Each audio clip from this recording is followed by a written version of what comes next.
Now, that really is enough about the government's bad week. Oh, no, sorry. Andy Coulson. Where did he unexpectedly find himself this week? In the back of a cop car heading to Scotland. Because? Because they want to have a word.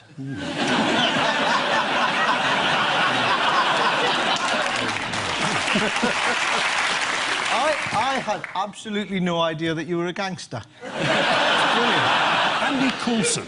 He's been arrested for perjury. Yes. During a trial where someone else was on trial for perjury. Yes. While he was actually working for the Prime Minister, which is pretty shocking. You shocked, Alistair? I'm shocked. You. I'm glad you're shocked, because, you know, some of the people that this government have been hanging about with... Rebecca Brooks? Know her at all? I do. Were you shocked when she was arrested? I've been shocked by lots of things, Ian. He's been charged, though, not just arrested. Yeah. He's been charged. He's been charged. Which is why Ian's being so careful. Yeah. About Andy Coulson, if not about me. Well, they haven't charged you yet.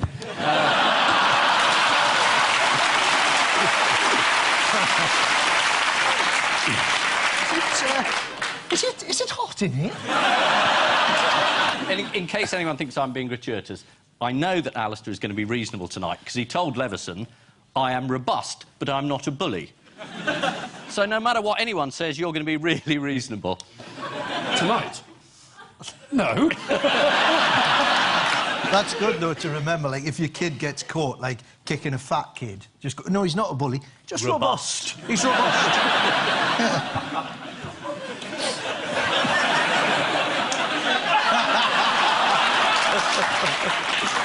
It probably seemed like a good idea when you said yes. The problem is he's confusing the role of President of America with 1970s light entertainment comedian at the BBC. And the fact that everyone's tolerated him up to this moment, suddenly they've said, well, look, Donald Trump, he's awful. How could we have told? And he's been campaigning for months and months, and we've never had any indication that he might be thoroughly ghastly in any number of ways. I mean, how were we to know? This is unfair. At what point was it not ludicrous that the presenter of The Apprentice in America could become the Commander-in-Chief? It's like saying the presenter of Have I Got News for You could become Foreign Secretary.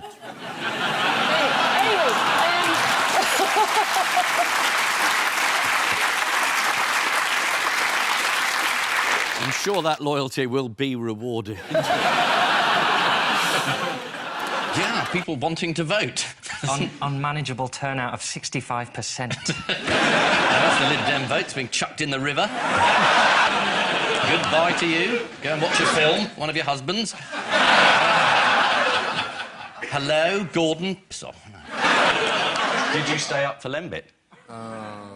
It was. It's the most important thing that happened in the election.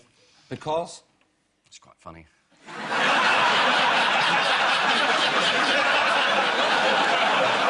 I was expecting a bit more than that, wasn't you? Ladies and gentlemen, the great thing about losing my seat is I can actually take a fee for this now instead of getting this kind of abuse for nothing.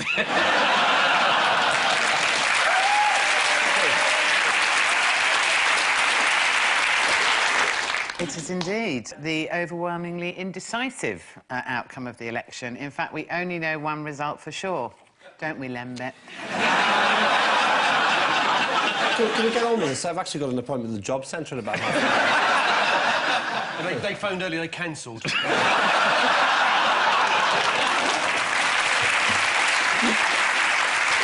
So, Paul, Ian, the old certainties are gone.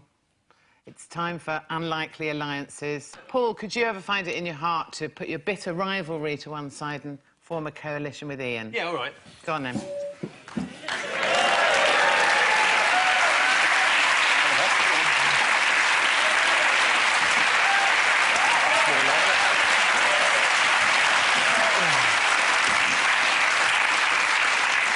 I've got a feeling you're going to win this week. Can I say I've always wanted this? Yeah. I've argued for it for years.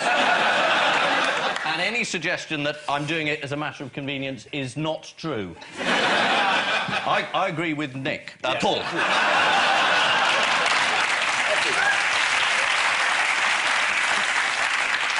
Do you want to do a rabble-rousing speech on behalf of our coalition?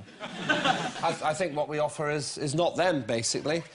People are sick of you coming on here, making fun of the contestants, you know? Just because I'm having a bit of a hard time at the moment, lend us the price of a cup of tea, I'll give it back to you. I don't know nothing, Governor. I've got me harmonica and can play that for you if you want. And I have.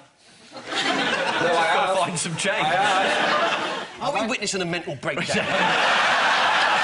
You do the singing and I'll do the playing.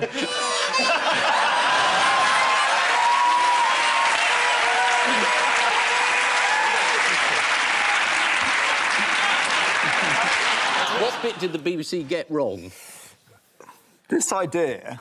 so I run a company that trains veterans to go into cyber employment. Yeah. And 4 companies away from that, there's a company that's gone bust. Yeah, it's not many companies. It's quite a big company. 4 people being arrested. Big story. It's a big story, but it's got But nothing to do with me. you never... Well, of course not. Why Not would I have interested anything in to who do with provided your financial products? £85,000 salary? Yes, For a and it was 4-hour provided through business in that company that company generated. That How had does nothing training to do with veterans LCF. make enough money to earn you 85 Because if you train them in cyber security, and they have specialist skills, they go into FTSE 100 companies and they earn quite a lot of money in cyber security. I sound like a right bastard, don't I, doing this whole sort of veterans employment thing? No, it's not the veterans bit. It's the £85,000 Yeah, for a 4-hour job. I know. when if I you know really what wanted you're. to help- I know what you're thinking because you're I'm thinking, why don't you do it for free? I know because you get 20 grand for 2 hours tonight, don't you? Yeah, but the people who've lost money out of this company Yeah. are very cross with you. It's about your behaviour and the fact that you didn't know and didn't ask as a non-executive director, where does the money come from for this I did company? ask where it came from, and it came from the business that's generated by the business that we do. They were providing the money that kept your company going. No, and they you didn't. were a non-exec. No, they didn't. That's why the BBC are being sued for libel, because no money went from that company into Crucial Academy. But it did, though. OK, well, you can keep saying that, but it really didn't. It No, still no, didn't. I'm just saying the change... This is one for Judge Rinder, I think. Yeah. I am merely trying to establish the facts. You say you're going to sue the BBC for reporting a story that everybody else has run, and you say that's not how the money got there. I am absolutely sure that not a single penny has come from LCF and gone into Crucial Academy. If it has, Well, I it would hasn't leave. gone directly in. It's gone into a series of No, other companies. directly or indirectly. If it had, I would leave. Any All more? right, well, we'll see what happens.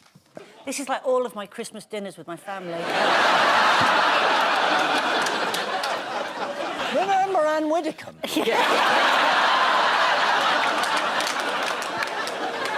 I'm sorry, David, it's a big story. 4 people were arrested, and I know you think that your political enemies have smeared you with this story, but No, it I is don't. there. No, I don't. It's in the news. No, I don't think that. I don't think they have smeared me with this story. But you have accused the Deputy Chief Whip of trying to dig up dirt.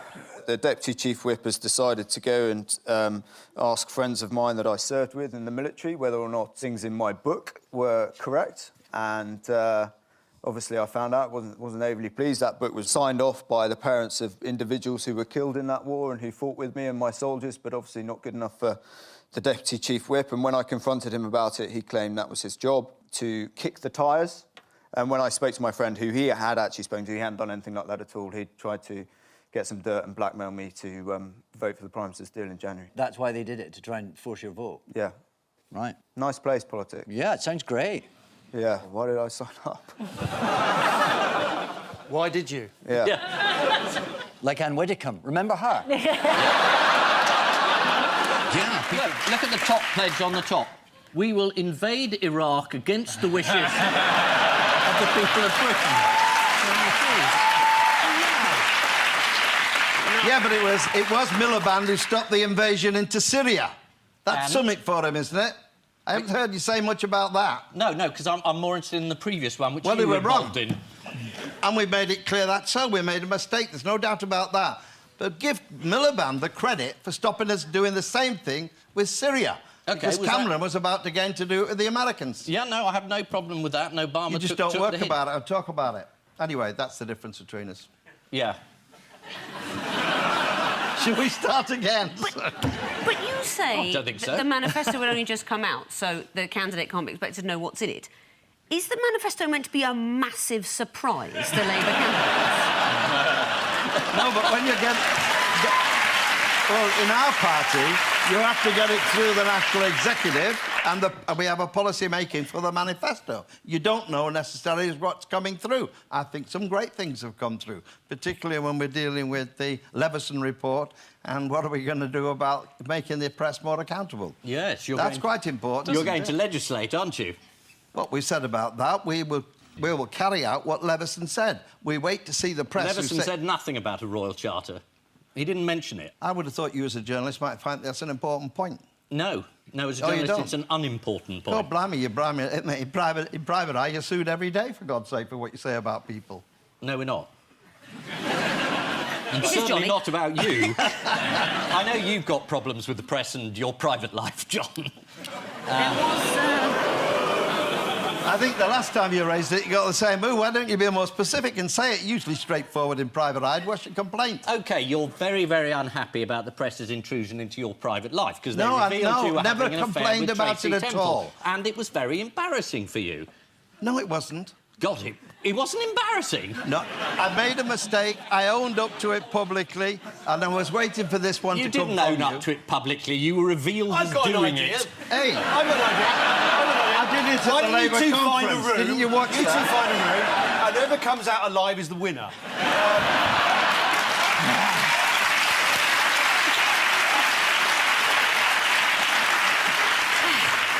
I don't think there's any doubt about that. Oh, it's a death stare. He gave me a death stare. It depends who's ordering the room service, I suppose, doesn't it, John?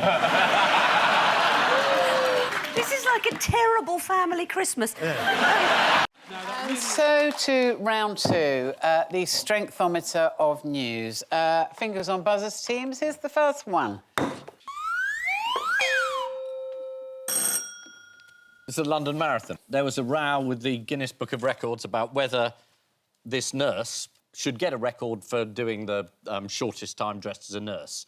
And Guinness said she doesn't look like a nurse, because I think the people at Guinness had perhaps been watching different videos of nurses than the training runs now on offer. And she rightly appealed this, and she now is the quickest nurse in the business. I mean, this is your area, so, I mean, you must know. Well, yes, it is my area, kind of. You held Obviously your not running. I did do a walk from Hull to Liverpool for sport relief. Yeah, that was pretty amazing, because that was like 20 miles a day for a week. And they did tell me that I would burn 6,000 calories a day. Unfortunately, I ate 9,000 a day, so... This nurse is called Jessica Anderson, and you were right. She was wearing trousers, OK? As you said, she was ineligible, because that's she was wearing scrubs, wasn't Scrubs, she? that's right, yeah. According to Guinness, the guidelines said a proper nurse's uniform should include a pinafore and a cap.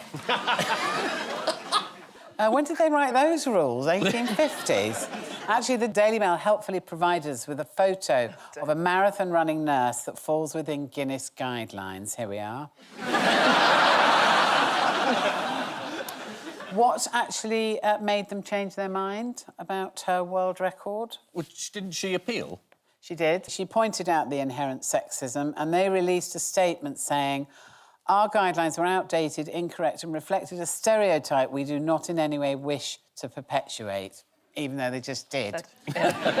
Fingers on buzzers, teams. Am I meant to be doing this again? I've kind of... Yeah. Oh, yeah, we've still got a bit more of this, haven't we? Thanks, Paul. No, we like seeing it. Oh, what? Do you? Yeah. Oh, well, No, that was completely out of sync. yeah, that was No, wait. terrible. Hang on. Hang on. No. That was quite bad. Should That we was do it quite again? bad. You'd have to do it all again. This is a shambles. Hang We on, might as well be what's going on, politicians. Steve? We can't replace them now. What are you talking about? Too late. Put the hammer down. My husband often says that to me.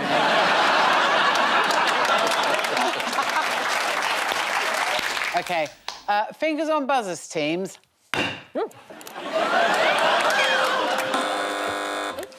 This is a story about someone who stole a piece of Stonehenge. And you'd have thought they would have noticed. I mean, look, there he is.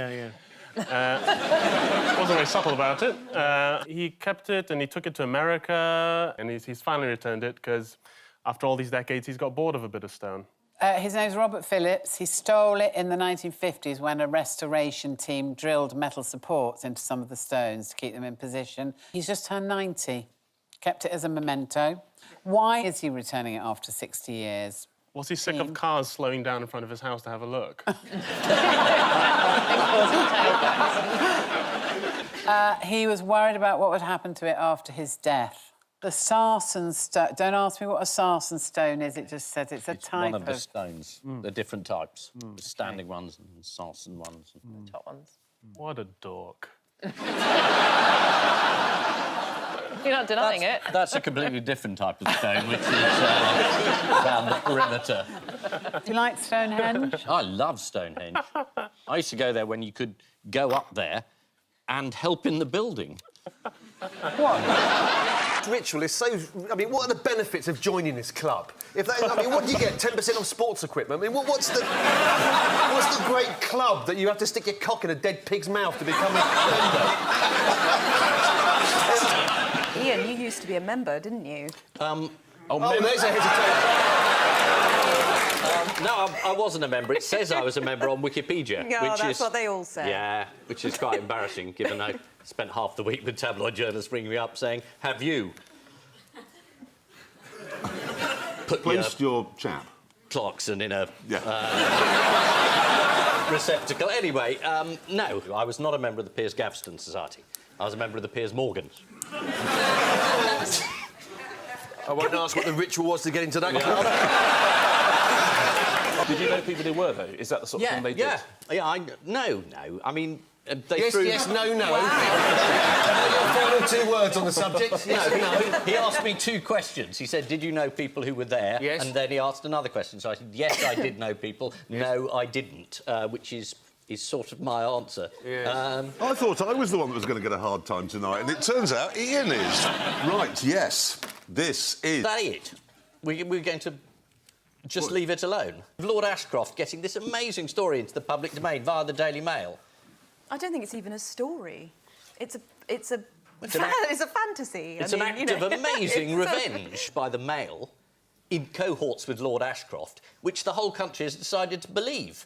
Usually a story in the Daily Mail, peddled by a non-dom Tory peer who gave 8 million quid to the Tory party and is in a strop because he wasn't made Defence Secretary, would be laughed out of court. Well, it's not in court yet, but I was hoping it might get in. But no, we've all taken this seriously, and there's the grinning Lord Ashcroft, who... I mean, you know, if you want to talk about members inserted into, you know, the House of Lords, there he is. I mean, it's a disgraceful story. This man, Lord Ashcroft, who gave the Tories all this money, thought he could get himself into the cabinet, thought he could buy himself a cabinet post. And everybody's gone along with this, saying, oh, great, Lord Ashcroft. I mean, he's a non-dom. If we're doing prick jokes, let's have a condom joke. And if you want something disgusting the Prime Minister's done, I mean, you know, there's loads of it. Bedroom tax would be a good start. There's plenty of these things, and everyone goes around saying, oh, it's about a pig when he was 20.